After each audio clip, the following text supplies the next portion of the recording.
Welcome to the MSDW podcast. I'm Jason Gumpert, editor at MS Dynamics World. On this episode, we are learning how Dynamics 365 CRM users turn their data into marketing wins. My guest is Monico Hoyer, marketing and sales director at Emfluence, and we are talking about where sales and marketing teams intersect, collaborate, and sometimes feel some friction. Emfluence is the sponsor of this episode, and Monica tells us about some of the typical scenarios she sees Dynamics customers dealing with when sales teams ask for more marketing output. We also discuss ways to make better use of data and the steps that marketers can take to find performance gains. And Monica shares some insights into what more advanced marketing tactics look like in the context of a Dynamics 365 CRM implementation. All right, well, Monico Hoyer, welcome, and thanks for joining me today. Can you maybe just give a bit of an introduction for anyone in our audience who perhaps doesn't know you? Sure. Yeah. I'm Monico Hoyer. I am the Director of Marketing and Software Sales for Emfluence, and we are a marketing automation platform that seamlessly integrates with Dynamics 365, as well as anything built on Power Platform. And we've been in the industry for quite a while. I'm newer to the Microsoft community, but Emfluence has been around for quite a few years. Right. Excellent. Plenty to talk about today. I wanted to maybe start with kind of just some context around what you see from Dynamics customers in terms of the data that they have, right? So how do marketing teams typically tell you or your team about what they see in the data that they have in Dynamics? So marketing teams usually don't have a lot of visibility into Dynamics. And I think that's where companies are falling short when, making sure that their marketing and sales teams are really aligned. And without that insight and without the ability to see all of the data that exists in Dynamics, it's really hard for marketers to truly do their jobs and do it really effectively. And so keeping that marketing team in the loop, Dynamics is typically considered a sales tool, and marketing automation platforms are typically considered marketing tools. But I think that in these days, in the days of a revenue team, you really need to make sure that those sales and marketing teams are aligned. And so that means giving access to both Dynamics and the marketing automation tool to the sales and marketing teams is essential. Yeah, that's such an interesting point. Maybe that's what surprised me is that I'm already kind of primed because I know a little bit about Emfluence and, marketing automation sort of fundamentals, perhaps, that I always think about that like marketing teams should be seeing at least some view of what the sales team is getting out of a Dynamics 365, sales applications and what kind of data is there and how they should be collaborating. But I think I'm jumping the gun a bit, right? From what you're saying, that's maybe not always how Microsoft customers first think about their investment in this kind of enterprise software. And I think that that's super important, and when you think about some of the traditional ways that software is purchased, Dynamics is really purchased for that sales team and keeping the marketing team out of the loop on even in the sales process, because the reality is when you're setting up Dynamics, you need to make sure that the marketing team is getting everything that they can out of the system as well. And so making sure it's set up not just for the sales team, but also for that marketing team. And at the same time as all this is going on, I think you also have the sales team turning to the marketing partners within the organization, but they are asking them to help, right? They are expecting support, but this is really perhaps one of the friction points.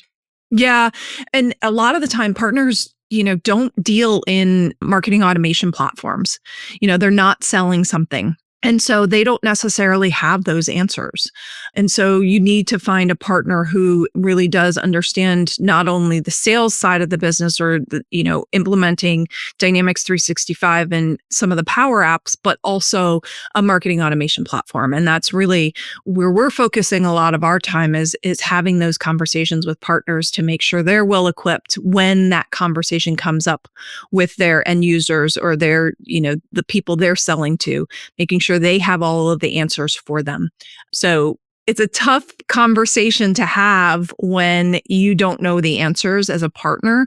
We're making sure that we have all of the things that partners need in order to have those conversations. Yeah. Is it worth talking a little bit more about when partners are helping an organization by building power apps that focus on sales. It sounds like that's something that you encounter in addition to just, implementing a D365 sales solution. I don't know a lot about some of the things that they will encounter, like some of the struggles they'll encounter, but we're really focused most of our partners deal in Dynamics 365, and most of the folks that we have kind of in our roster who use marketing automation in addition to their Dynamics implementation are using Dynamics 365. We do have, I think, one client who's using Rapid Start CRM, which is a CRM that's a little bit lower cost and it's built on Power Platform, but the majority of them are using D365 for sure. Okay. Yeah. And I know there's sort of I guess you call it a brewing movement. I don't know how much momentum it has, but there's certainly consultants out there and partners who really do believe in using Power Platform for that, but perhaps that's a conversation for another time. When it comes to the data, again, that's coming out of D365 solutions, what are some of the roles that are looking to use that data? Ideally, how should some of those types of people be using it, maybe in the marketing department? Marketers can use so much of the information that is in Dynamics 365. And on the other hand, salespeople can use a lot of the information that's in the marketing automation platform. And again, this goes back to my first point, which is making sure that those teams are truly aligned and both teams have access to both pieces of software. So some of the things that are really great that salespeople need to know about are things like, what's the latest white paper that my lead has downloaded? And that information, if your marketing automation platform and your D365 instance are communicating with each other, that information can easily be in Dynamics. So the salesperson doesn't have to, send a Teams message or pick up a phone or walk over to a desk and ask that question. If you have those softwares integrated and truly sharing information, that information will live on that contact record and the salesperson can then use it. And in return, anything that the salesperson then puts in to Dynamics can then be pushed over to the marketing automation platform. So the marketing team can then use that to target messages and customize and personalize those messages really effectively so that the lead or maybe even the customer down the road really knows that the company is paying attention to them and their preferences and the information that they have consumed about your organization. And so, it can be as simple as a first name and it can be as complex as they attended this webinar, this event, and downloaded this piece of content. So really gathering all of that information. You can also, there's an unlimited amount of custom fields that you can push over into Emfluence that from Dynamics 365. And then in addition, you can customize that information. So, the salesperson can say, I always talk to my customers about, the flavor of ice cream that they like. I mean, that's just a really simplistic example, but taking that information, if you know that you asked that question or you know that that's part of your conversation on a regular basis with a prospect or a lead, you can have a custom field in Dynamics that captures that information, and then the marketing team can then use that to personalize that message. So again, it's that seamless communication, and that doesn't mean you have to have a conversation with the sales team or the marketing team, but it really means that the data that lives in one system is being transported over to another system. How do you help Dynamics customers get started when it comes to taking these steps to improve marketing? I mean, there's a lot that you mentioned. I imagine it can seem a little overwhelming, especially in an organization that doesn't have a very mature process yet. Mm-hmm. My recommendation for anybody who's getting started on anything, especially marketing or personalization on the email side or marketing side, is start slow, start small. Take a stab at something, try it out, see if it works, but don't feel like you have to do everything. You don't have to be everywhere. You don't have to personalize every single message. You don't have to use every single piece of data, but really understanding some of the basic pieces of data that you have in your system can be super helpful and very effective. One of our favorites, and in fact, in Emfluence, we have a nurture campaign already set up. It's a templated nurture campaign and it's a birthday email. Super simple. It's based on the date that they entered your system. You send them an anniversary email once a year. If you want it once a month, if you want it once a week, whatever that time frame is. So being able to just send them, and it's completely automated based on data that's already in the system. All you have to do is set it up and you create the email. It says, congratulations on being a partner for a year, or congratulations on being a customer for a year, whatever that might be, or happy birthday. Literally, it can be a happy birthday campaign. And really that starts to create this camaraderie with your leads and your prospects or your customers to say, hey, this company is really paying attention to me and knows who I am. So a birthday campaign, anniversary campaign, whatever you want to call it, but it's date-based, whatever that date is that you want to ensure that you're communicating with your end users and your customers. You can set it up really easily and have that communication set up and sent out, whatever that cadence is. And it's not a heavy lift, and it's a really great way to get started. Yeah, I can imagine that that's a good one just even to start a conversation. Even if a customer, if a Dynamics 365 sales customer says, well, that's not really what we want, but one thing we do regularly or should be doing regularly is this, and then you can start tracking back to how that might translate, right? I think that's a nice one. And then are there sort of more advanced marketing tactics that you like to look for then, or maybe how you would gauge a Dynamics customer if they are a little more sophisticated already? In Emfluence, there are lots of ways to customize these messages. You can customize them based on all of the information that you've gathered about them. Say they attended a webinar, met you at an in-person event, and downloaded a piece of content. You can then create a workflow for that person based on all of that information and then continue to feed them content based on the fact that you know who they are, the types of content that they've already consumed. You can say, okay, because you liked this, why don't you also consume this piece of content? And that's a little bit slightly more advanced. One that's really super advanced is to say, create one email that has a custom field, and that custom field can have 5 different variants. One, because they downloaded your white paper on topic A. One, because they downloaded a white paper on topic B. One, because they attended an event on topic C. And you can create those blocks of content based on that information.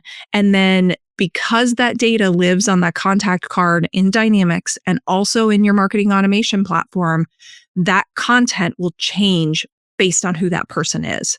And that means you're not doing a heavy lift. All you have to do is create one email with 3 to 5 different variants on that one paragraph, and the rest of the content around that paragraph can be standard for everybody, but that one paragraph can be customized based on the person and different things. Oh, you like vanilla ice cream? Here are other vanilla flavors. Or, oh, you're interested in Dynamics 365? Here's some content on that. Oh, you're interested in financial software? Here's some information on that. So you really can very easily personalize stuff, but it's a little bit more advanced. It's not quite as easy to set up because you do need to know how to use the system. Now, luckily, Emfluence does make it very easy to do. But again, I think starting small and starting easy is the best way to go if you don't have a robust marketing team or a lot of people to work on your marketing. As you're able to define those rules, I think it's sort of an indication that you're having more in-depth, richer conversations internally in your organization about what would make sense to tie together, right? From this, and that takes me back to maybe a point you raised earlier that I wanted to jump back to just a bit, which is the concept of revenue teams. It's obviously a more sophisticated approach. It's a newer, way of looking at what sales and marketing activities are all about and what the roles are all about. Is there anything else you can talk about when it comes to revenue teams and how that relates back to Dynamics 365? The reality is that with a revenue team, you need to make sure that you have all of your teams are aligned and seeing the same data. So it goes back to the ability to be able to see all the data. And, Jason, in this conversation, we've really touched on sales and marketing, but I think one of the really important things, and, we briefly in the setup of the call, we talked about some of the other roles that potentially could benefit from data that lives in Dynamics and potentially also lives in the marketing automation platform. And customer success or account management would be one of those teams that would benefit from these systems talking together. Those customer success people aren't necessarily in their marketing automation platform all the time. They're not necessarily in D365 all the time. They are in systems like Zendesk. And so making sure all of those systems talk together so that the customer success person, when they are having that conversation, they can look through everything that this person's consumed, all of the conversations that they've had, and really be able to offer that one-to-one personalized service that is super important in today's age of AI and automation and, these bots that are answering questions. So when you start to integrate all of that data, not just across sales or marketing, but customer success, that's when you really have that comprehensive revenue team. It's not just sales and marketing. Now, sales and marketing definitely is the driving revenue engine for that team. But the reality is that customer success plays a huge role in that as well, as does the finance team, as does, the behind the scenes people as well. And so making sure that everybody has that access and that visibility and all of your systems are talking together. Super important to make sure that those things are happening. And when you have a more advanced revenue team, or if you have that type of setup at your organization, then you are more advanced and some of this information is going to help you, take your business to the next level. All right. Well, Monica, it's always fun talking to you. I appreciate you sort of laying out the latest outlook that you have at Emfluence, and thanks again for being here. Awesome. Thank you, Jason. I appreciate it. I'll always enjoy our conversations.